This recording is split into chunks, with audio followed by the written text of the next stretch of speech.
Though it's a little-known city in the Netherlands, the name Maastricht is familiar to millions of Europeans, shorthand for the dream, or as some see it, the folly, of European integration. The treaty signed there in 1992 committed member states to closer economic union and led to the creation of the euro currency in 1999. Back then, the mood was one of optimism. Let's look to the future.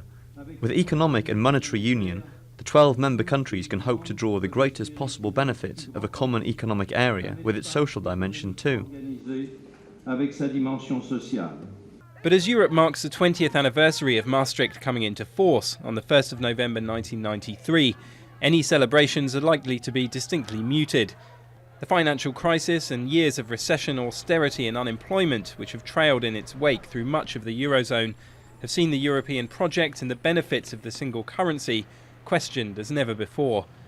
And some believe the economic imbalances in Europe, which have left some countries in such dire financial straits, can be traced back to failings within the Maastricht Treaty. The hope was that monetary union would lead to closer political union and perhaps eventually fiscal union as well. But obviously what we've seen is that didn't take place in the initial years of the Eurozone.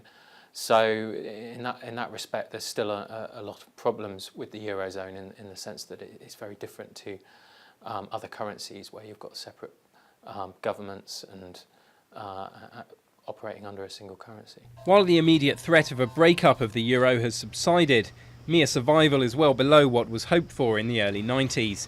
And as for dreams that it could displace the dollar as a global reserve currency, even officials from the European Central Bank admit that's not going to happen for years to come.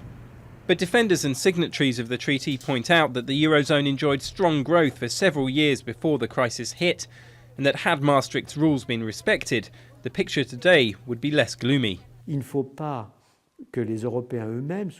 We can't have Europeans always being negative about themselves. I think this is a temptation linked to the fact that you can always use Europe as a scapegoat. You can use the euro as a scapegoat.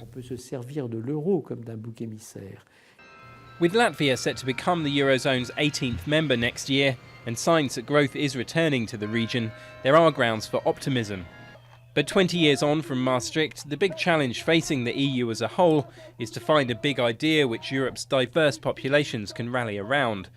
With Euroscepticism on the rise across the continent, any more great leaps forward like that of 1993 will be extremely difficult to push through.